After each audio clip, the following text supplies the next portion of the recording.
Welcome to ஜோலா kitchen. இன்றைக்கி முருங்கைக்கீரை பருப்பு கூட்டு செய்வோம் வாங்க. முருங்கைக்கீரையை தாவி பிடிச்சிட்டேன். முருங்கை கிளையை இது ஒரு புடி கீரை ஆஞ்சி எடுத்துப்போம். இப்போ முருங்கைக்கீரையை உருவி எடுத்துக்கலாம். எப்போதுமே முருங்கைக்கீரை மரத்துலேருந்து ஆஞ்ச கையோடு அந்த காம்பை பிடிச்சி நல்லா உதறணும். ஏன்னா அதில் சின்ன சின்ன வெள்ளைப்பூச்சி இருக்கும். இப்போ நல்லா பசுமையாக கொழுந்து கீரையாக இருக்குது. உருவி எடுத்துக்கலாம்.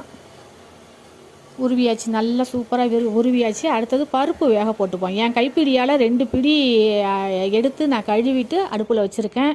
அதில் 2 பச்சை மிளகா, ஒரு தக்காளி, சின்ன வெங்காயம் கொஞ்சோண்டு. ஏன்னா அந்த காரத்துக்கு 2 பச்சை மிளகா மட்டும்தான். இப்போ 2 பேர் சாப்பிட்ற அளவுக்கு தான் அந்த பருப்பு கூட்டை நான் ரெடி பண்ணுறேன். இது நல்லா மலர வேகட்டும். ஒரு 5 நிமிஷம் வேகட்டும். சீக்கிரம் வெந்துடும். வெந்ததுக்கப்புறம் கொஞ்சம் மஞ்சத்தூள் போட்டுப்போம். கொஞ்சோண்டு எண்ணெய் ஊற்றிப்போம். நல்லெண்ணெய் ஊற்றிப்போம். ஏன்னா பொங்கி அப்போ தான் வராது. கொஞ்சோண்டு நல்லெண்ணெய் ஊற்றிக்கிட்டோம்னா பொங்கி வராது. அருமையாக இருக்கும் இந்த கூட்டு. இந்த செத்தை வேகட்டும். இது வெந்துருச்சான்னு பார்ப்போம். நல்லா வெந்துருச்சு. இப்போ முருங்கைக்கீரையை அதில் சேர்த்துக்கலாம். எப்போ முருங்கைக்கீரை சமைச்சாலும் அதனுடைய பச்சை நிறம் மாறுறதுக்கு முன்னாடியே சமையலை முடிச்சிடணும். பச்சை நிறம் மாறாமல் சமைக்கணும். ரொம்ப போட்டு குழைய வேக வைக்கக்கூடாது.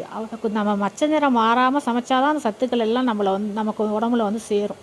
இப்போ ஒரு 2 நிமிஷம் அப்படியே இருக்கட்டும். நம்ம தேங்காய் அரைச்சி ஊற்றிக்கலாம். அடுத்தது தேங்காய் அரைக்கிறதுக்கு ரெடி பண்ணிக்கலாம். தேங்காய் அரை மூடி துருவி வச்சுருக்கேன். கொஞ்சோண்டு சோம்பு, கொஞ்சோண்டு ஜீரகம், 2ஐயும் அரைச்சி இதோடு நம்ம சேர்த்துக்கலாம். செம்மையாக இருக்கும் இது. உப்பு போட்டுப்போம். உப்பு போட்டு ஒரு ஒரு ஒரு 10 நிமிஷம் ஒரு 2 நிமிஷம் இருக்கட்டும். 10 நிமிஷம்லாம் தேவையில்லை, 2 நிமிஷம் இருக்கட்டும். இப்போ ரெடி ஆகிட்டு அடுத்தது தேங்காவை ஊற்றிக்கலாம். தேங்காவை ஊற்றிக்கிட்டு ஒரு கிளறி விட்டுட்டு அடுத்த பாத்திரத்துக்கு மாற்றிக்கிட்டு சின்னதாக ஒரு தாளிப்பு கொடுத்துடலாம்.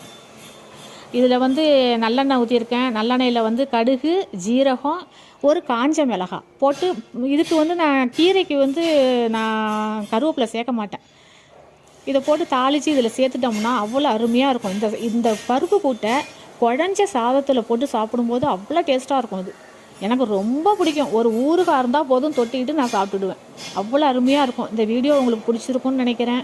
இந்த வீடியோ பிடிச்சிருந்தால் லைக் பண்ணுங்கள், ஷேர் பண்ணுங்கள், சப்ஸ்கிரைப் பண்ணுங்கள். பச்சை நிறம் மாறாமல் இருக்குது பாருங்கள். இப்படி தான் செஞ்சு சாப்பிட்ணும் முருங்கைக்கீரையெல்லாம். வீட்டில் ட்ரை பண்ணி பாருங்கள். நன்றி.